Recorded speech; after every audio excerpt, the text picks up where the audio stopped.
Have you ever promised to yourself, I will never ever react like this again, and then the following day you do exactly the same thing, just with a new person and in new circumstances, but the reaction, the root of it is still the same. So maybe you still stay silent, maybe you still over explain and over apologize, or you became defensive. Whatever your pattern is, that again became automatic. Now, I want you to realize that that is not a conscious decision.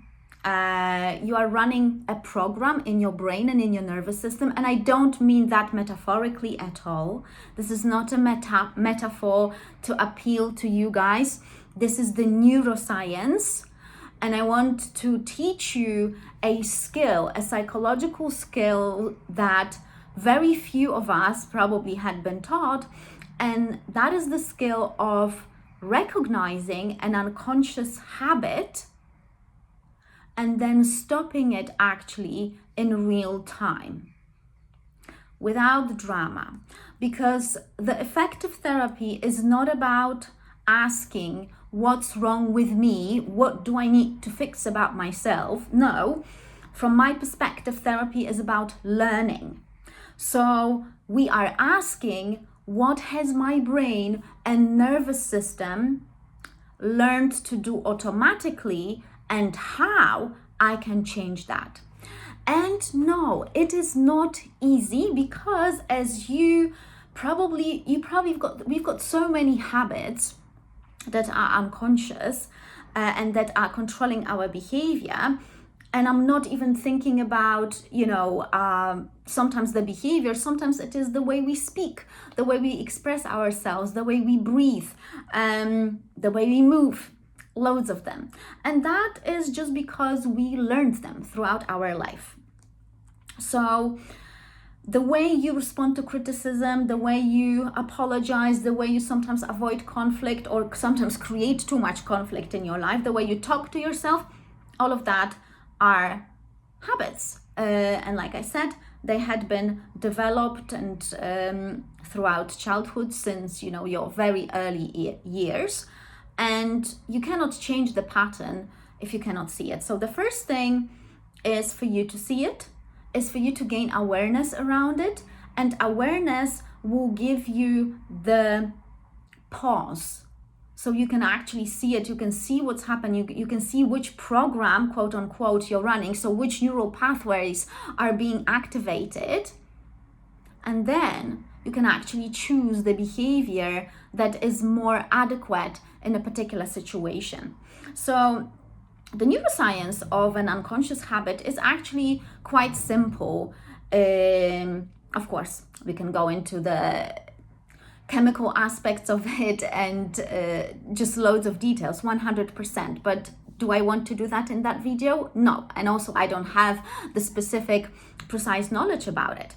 But the gist is that your brain is a very efficient machine, and it likes to stay efficient because it likes to save energy.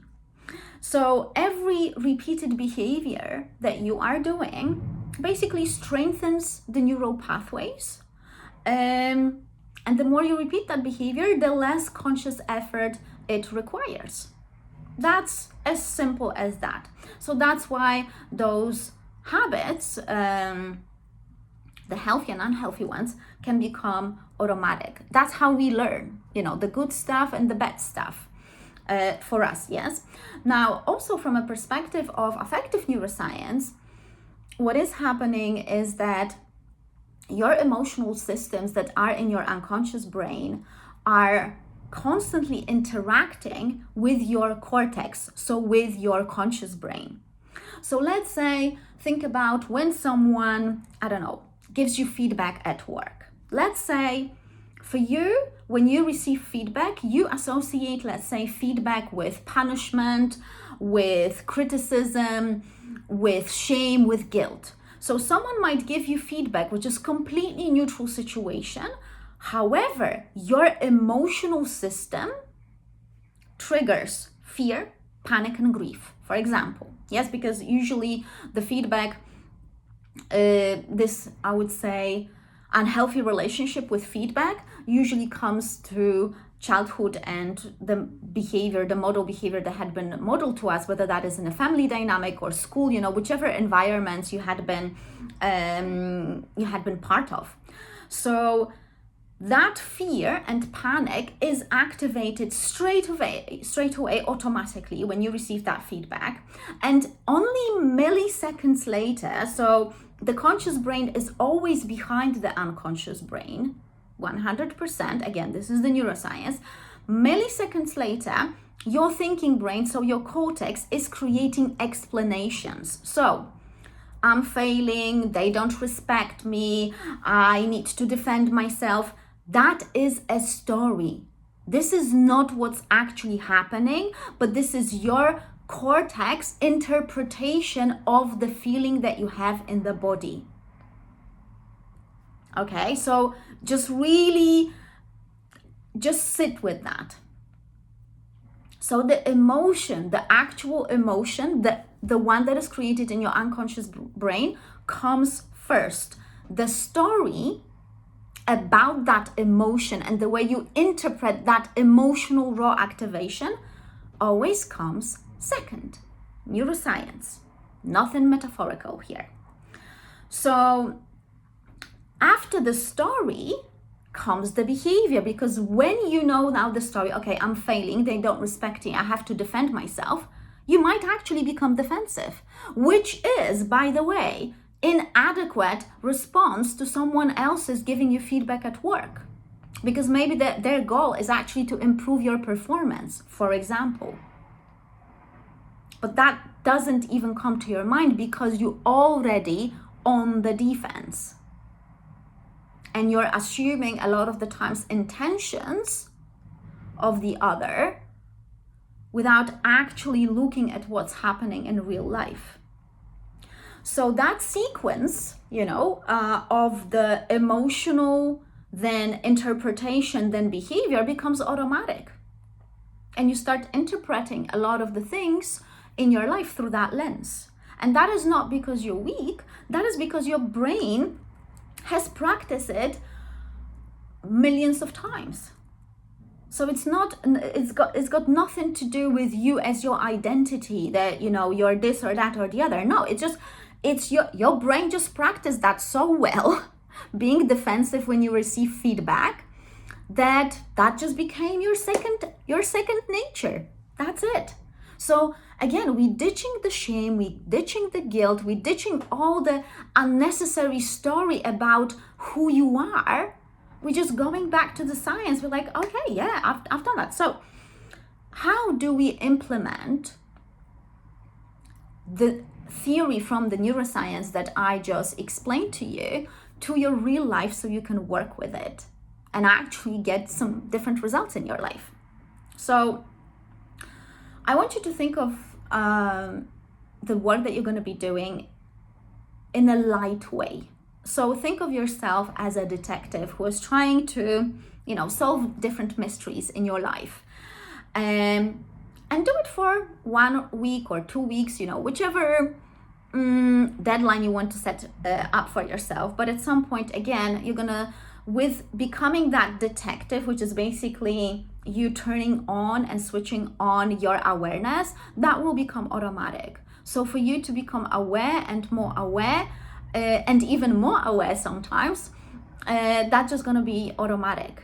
So that's something that I learned, for example, on my own journey, and that's what clients who had been on their journeys with me, they learned. It's like the awareness is expanding, and you can really see yourself sometimes in real time responding in a really sometimes bizarre ways, and then you can change that actual behavior. So become that detective and just observe what you are thinking and what you are doing. Notice those moments and write them down at the end of the day. So don't judge anything. Just, again, detective mindset, scientific mindset. Be curious about it. Be actually curious about yourself. Be curious and be kind. So don't think of this as an investigation because you have to pull out the nasty stuff about you. No, quite the opposite. Okay, who am I being? Who am I actually being? And then at the end of the day, complete the sentence. Today I automatically and list it down. List down what you have done automatically. Maybe you checked your phone for 1,000th time when you became uncomfortable, and there was an uncomfortable sensation. Maybe you avoid what you actually wanted to say. Maybe you delayed something. Whatever that is, just write it down. Write it down. Free yourself of that. Admit it to yourself. Yeah, this is what I've done. I've done this again. Oh my gosh. You will start seeing loads of these patterns, and that's okay, because now as a detective you can be like, wow, I've got a lot of data. Yes, you do have a lot of data. That's a proper way to approach yourself. And then ask yourself some more questions. So this is what I've done. Okay, what has actually happened? What emotion actually appeared first? So make it, very simple, based on the emotional systems that are neuroscientifically, according to neuroscience, in our brain. So that there's 7 of them, and you can check them in other videos that I've done in the past, but it's based on a Jak-Panksepp framework. So what emotion appeared first, and then what have you done? What behavior followed automatically? And that is when you're separating the stimuli from the habit. This is where the actual freedom starts, and this is when you're interrupting the loop. And that does not mean that you're gonna be like changing the behavior dramatically. No, guys, a lot of the times what I notice is when people actually start gaining that proper awareness, their actions don't become more dramatic. They actually become more peaceful and more calm, because they are realizing that they don't have to do as many things that they thought they should have done. So your cortex is starting really functioning in a very different way. So the goal of this is not to eliminate those habits. No, the goal is to become conscious enough to choose them. Choose what's working for you, choose what's benefiting you, and then cut off the ones that don't. Because every unconscious habit, even the unhealthy ones, they were a solution to a problem that you had. So let's say if your childhood was abusive and you developed a lot of unhealthy unconscious habits, those unconscious habits were a solution to that situation that you've been in. But they are probably really making your life more miserable now that you are an adult and you have agency. So you're not broken 100%. There's nothing weak, horrible about you. No, you just accumulated a lot of unconscious habits that are not serving you. And your brain and your nervous system haven't learned a new skill just yet. But the good news is that skills can be trained. And this is what we're doing here. As you know, I'm a therapist who's all about learning, because my other job is an English language teacher, so I am very passionate about it. So let's bring, therapy into more of a learning, I would say, facilitation area, rather than what's wrong with me, let's fix and let's talk about it for hundreds of years. So if that was helpful, like, share, and subscribe. Otherwise, you can also book a session with me. You've got the link down below to my website. Everything there is clear, very transparent. So you know exactly what to expect, because this is what I like. I like clarity and I like honesty. So I'm going to see you in my next video. Bye-bye.